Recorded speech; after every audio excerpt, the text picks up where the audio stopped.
Vamos abrir em Atos, capítulo 2, versículo 4. A partir do versículo 1, fala do derramar do Espírito Santo, do estabelecimento da igreja, do início do ministério dos apóstolos.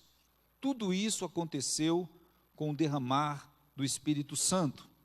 Atos capítulo 2, está na tela aqui já.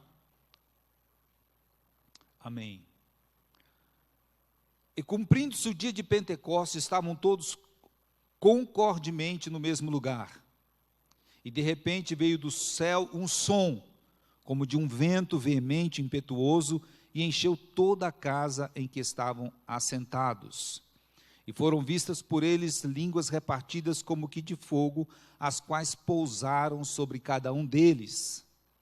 E todos foram cheios do Espírito Santo, e começaram a falar em outras línguas, conforme o Espírito Santo lhes concedia que falasse. Agora eu quero que vá para o versículo 16, quando Pedro traz a explicação do que estava acontecendo.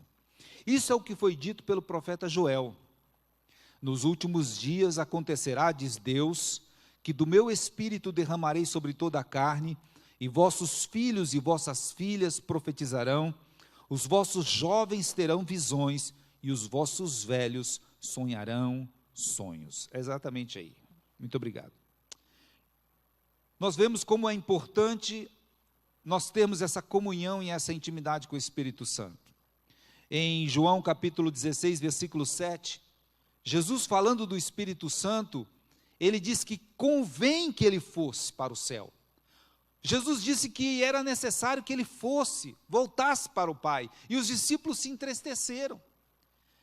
E Jesus, consolando os discípulos, falou: olha, convém que eu vá, é importante, é necessário que eu vá. A obra que Jesus fez na terra foi maravilhosa, mas a obra que precisava ser feita não seria possível ser realizada pelo homem Jesus. Era necessário que o Espírito dele, o Espírito de Deus, estivesse pairando, estivesse vivendo em muitas pessoas para que a obra pudesse ser realizada. Jesus deu várias ordens para os apóstolos, em Atos capítulo 1, versículos 4 e 5, também em Marcos capítulo 16, Mateus capítulo 24, mas antes que eles fossem ser testemunhas em Jerusalém, Samaria, Judéia e até os confins da terra, ele disse: ficai em Jerusalém, até que do alto seja revestido de poder. Toda a obra que precisava ser feita era urgente e era muito importante, mas nada poderia ser feito sem antes que eles estivessem preparados pela unção do Espírito Santo. João capítulo 14, versículo 26, Jesus disse: ele vos ensinará toda a verdade. João 16, 13 diz: ele vos guiará em todas as coisas. João 16, 8 diz: ele convencerá o mundo do pecado, da justiça e do juízo. Tudo isso é obra do Espírito Santo. Sem o Espírito de Deus, o Evangelho não teria o prosseguimento que precisava ter. Era necessária a vinda do Espírito Santo. Mateus 10, 19 diz: ele vos ensinará o que convém falar quando estiverem perante presidentes e governadores e não souberem o que dizer. Ele vos ensinará. Gálatas 5, 22 diz que o Espírito produz, o Espírito dá fruto, e o fruto do Espírito é amor, paz, alegria, fé, longanimidade, bondade, temperança. São os frutos, é o fruto do Espírito que ele produz em nós. Romanos 8, 26 diz: ele nos ajuda nas nossas fraquezas, ele nos ajuda. Então eu não sei qual é o momento que você está passando, qual é a fraqueza, qual é a necessidade, qual é a carência que você está passando, mas é buscando o Espírito de Deus que Deus vai trazer respostas sobre a sua vida. Amém? Diga: bem-vindo Espírito Santo sobre o meu coração nessa noite. Ele está aqui para te abençoar. Agora eu queria tratar a respeito dessa profecia de Joel, sobre as debilidades que o derramar do Espírito Santo vai retirar das nossas vidas. Aqui na profecia de Joel, eu entendo que ela trata de 3 debilidades na nossa vida. Porque a profecia está dividida em 3 etapas, e parece que são idades cronológicas, mas vocês vão entender, como eu consigo entender hoje, que não é uma idade cronológica. Ele fala primeiro de filhos, dando a entender crianças, dando a entender pessoas sem o poder de decidir, pessoas que são levadas para um lado e para o outro. Depois ele fala de jovens, já não são crianças, estão numa determinada fase da vida em que as coisas precisam ser decididas.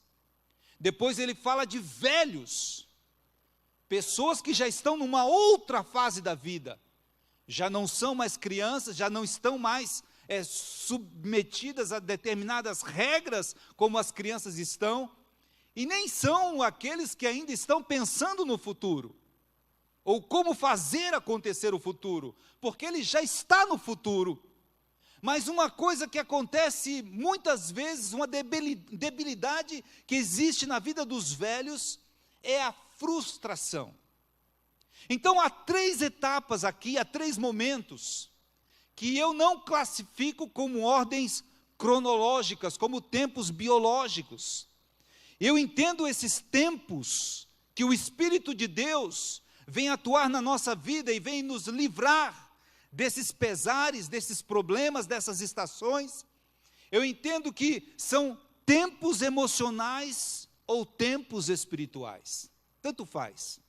Você pode entender como tempos emocionais ou tempos espirituais.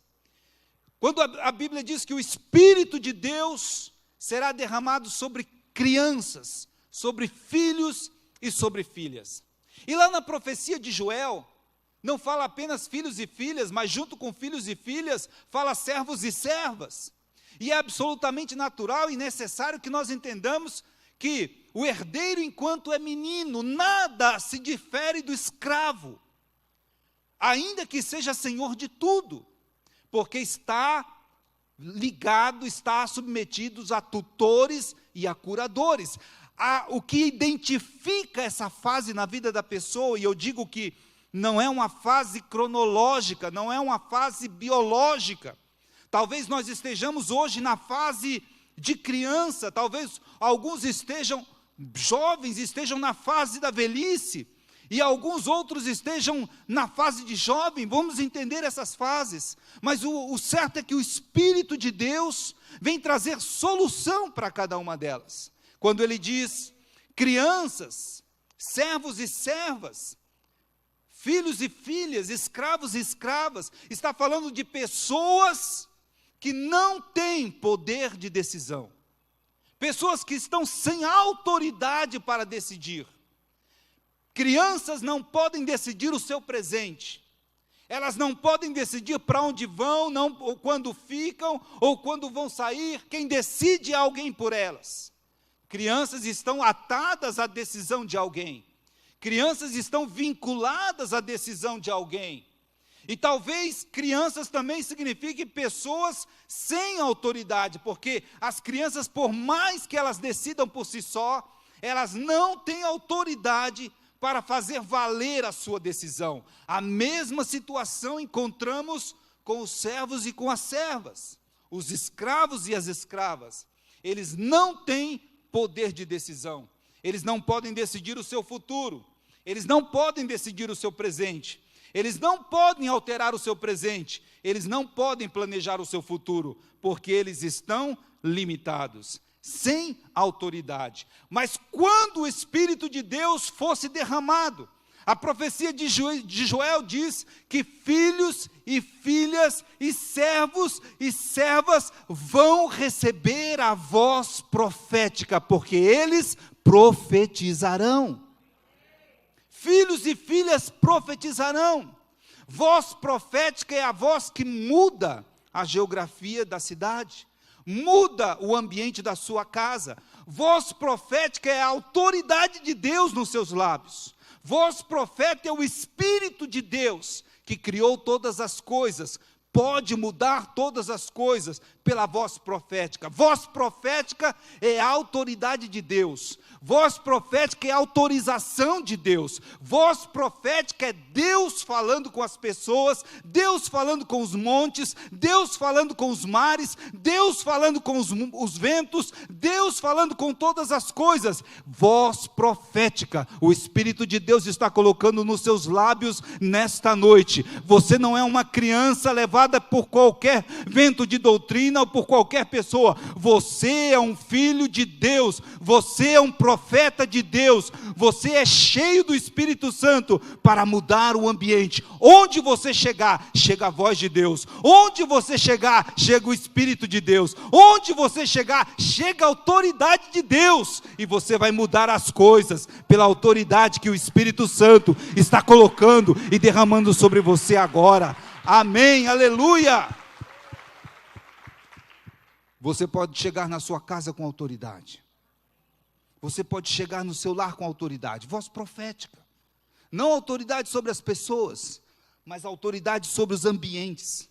Autoridade sobre as regências, porque a nossa luta não é contra a carne e contra o sangue, mas contra as hostes espirituais da maldade nos lugares celestiais. Nós temos a voz profética, quem está cheio do Espírito de Deus. Essa é uma característica, querido. Chegou o tempo, acabou o tempo de você não ter autoridade. Você ouviu bem? Acabou o tempo de você não ter autoridade. Quem tem o Espírito Santo de Deus, quem está cheio do Espírito Santo de Deus, recebe voz profética. Você vai mudar as coisas no seu trabalho, você vai mudar as coisas no seu casamento, você vai mudar as coisas no seu relacionamento, na sua família, nos seus filhos, no seu bairro, na sua cidade. Você vai mudar, porque você é profeta de Deus. Amém, em nome de Jesus. Pode aplaudir o Senhor, glória a Deus. Aleluia. Receba a voz profética nessa noite. Aleluia. Às vezes a gente se encontra com situações tão complicadas, parece que a gente está indefeso, parece que a gente é uma criança. Moisés chegou para Deus e disse: eu não sei falar. Jeremias falou para Deus e disse: eu sou como uma criança. Gideão falou para Deus e disse: eu sou o menor do menor das nossas famílias. Talvez você esteja no momento se sentindo totalmente abandonado, incapacitado.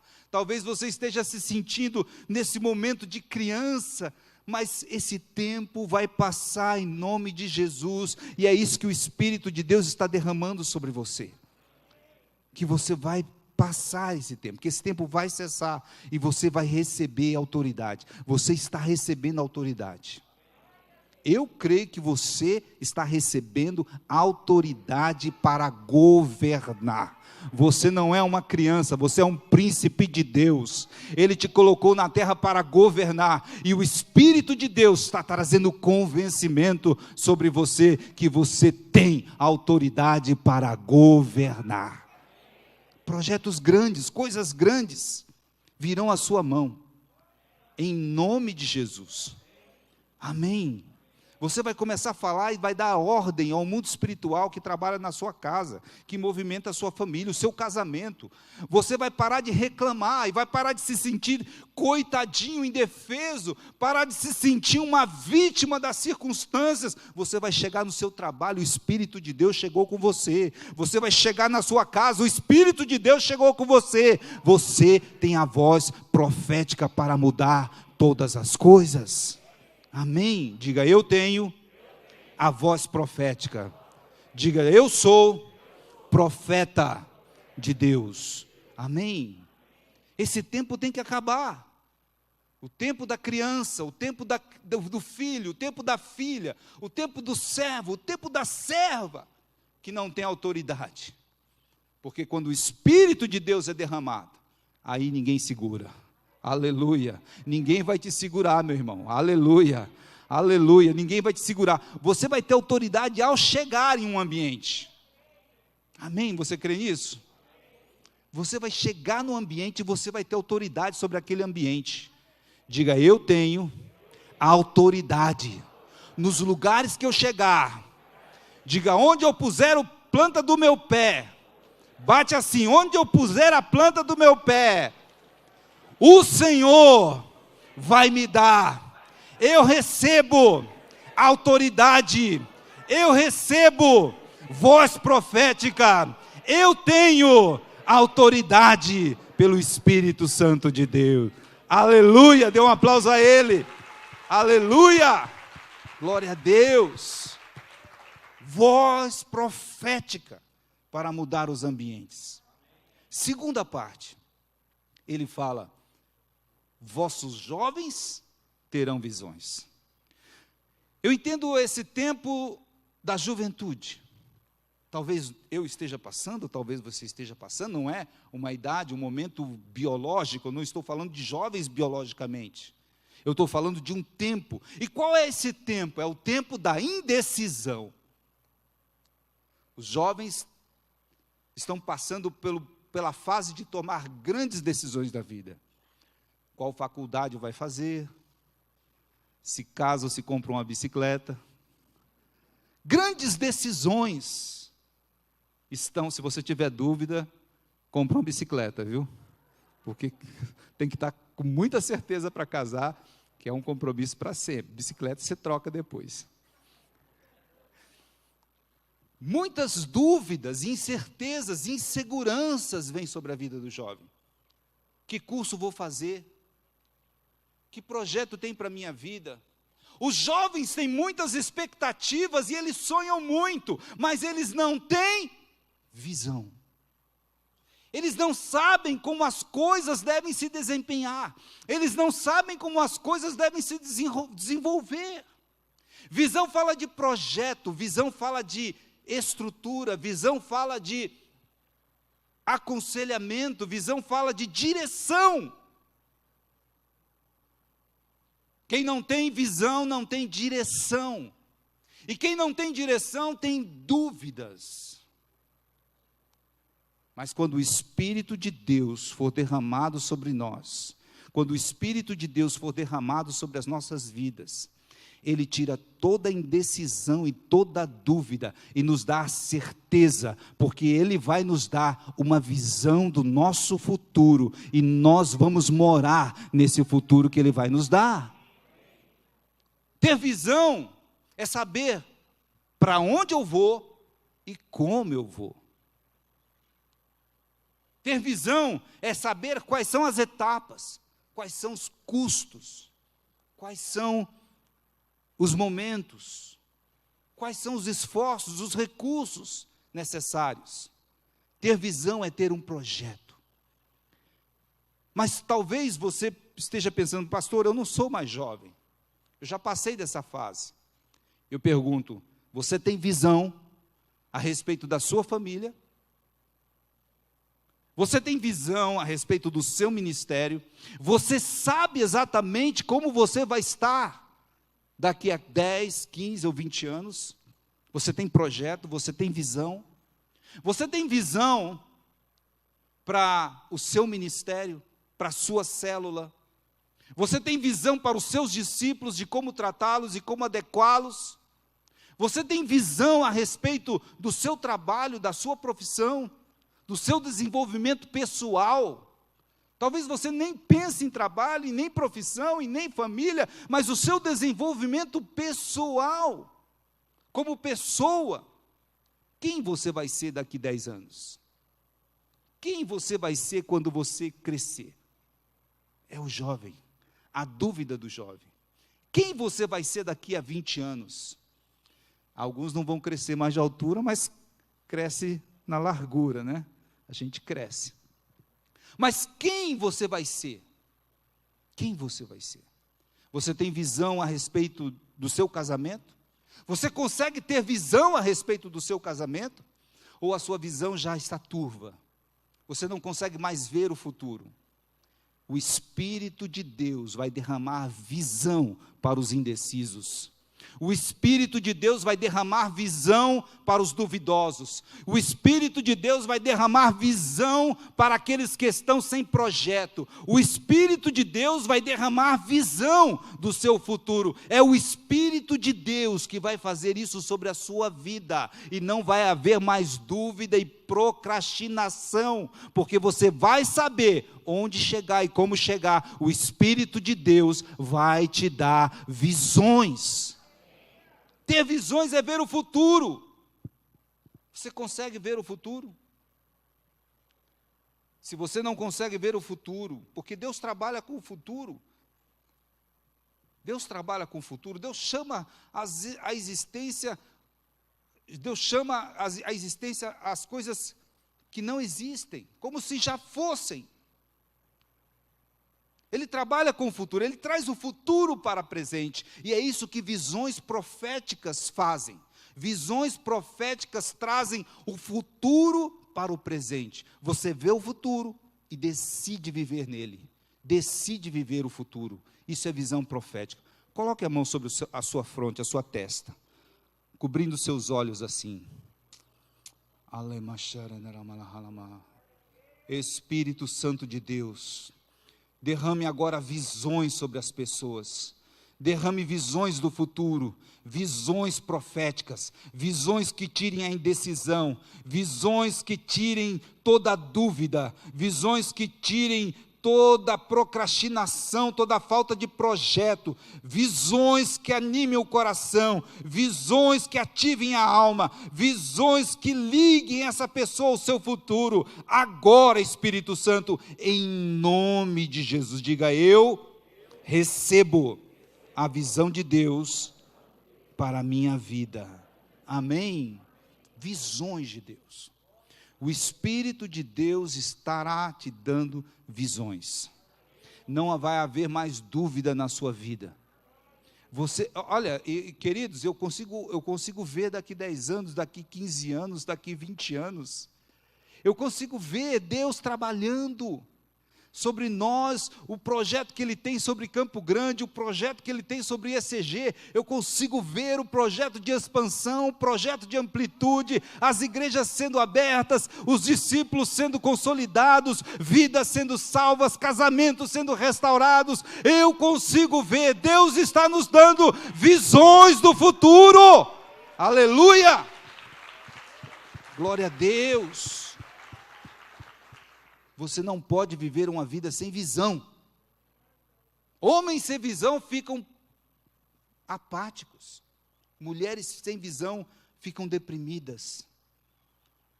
Ficam preocupadas com isso, com aquilo, com hoje, com agora. Mas Deus não quer que você fique preocupado com hoje e com agora, porque Ele vai te sustentar e suprir todas as suas necessidades em glória por Cristo Jesus. Mas Deus quer que você se ocupe, não se preocupe, mas que se ocupe com o seu futuro, porque o seu futuro é brilhante, é extraordinário, é sobrenatural. O teu futuro é tremendo, porque Ele tem preparado para você. Amém? Se ocupe com o seu futuro e pare de se preocupar com o seu presente. Visões. Nós não vamos mais viver essa fase da indecisão dos jovens.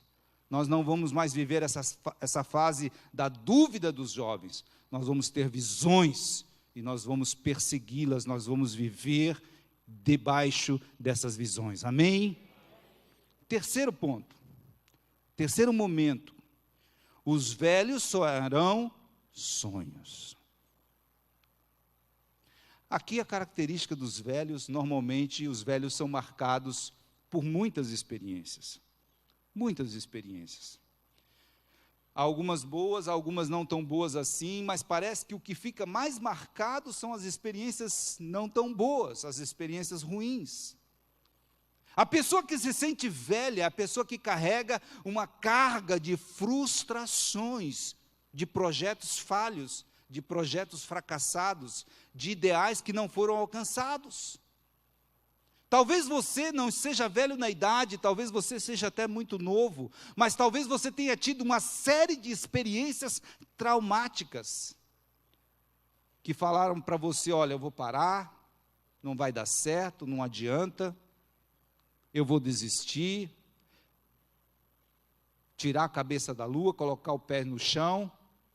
Pessoas que não se sentem mais autorizadas a sonhar, não podem mais sonhar. Por quê? Porque quando sonharam, se frustraram. Quando sonharam, não alcançaram. Quando sonharam com um casamento perfeito, com um marido, com uma esposa, com filhos, sonharam, tiveram projetos e as suas expectativas foram frustradas. E hoje mais não se permitem sonhar. Mas o Espírito de Deus está te dizendo, Ele vai restaurar os seus sonhos, Ele vai derramar sonhos sobre você, Ele vai desengavetar os sonhos, Ele vai desentulhar os seus sonhos, Ele vai trazer os seus sonhos a você, porque Ele vai realizar os sonhos que Deus tem gerado no seu coração. O Espírito de Deus vai fazer frustrados sonharem novamente.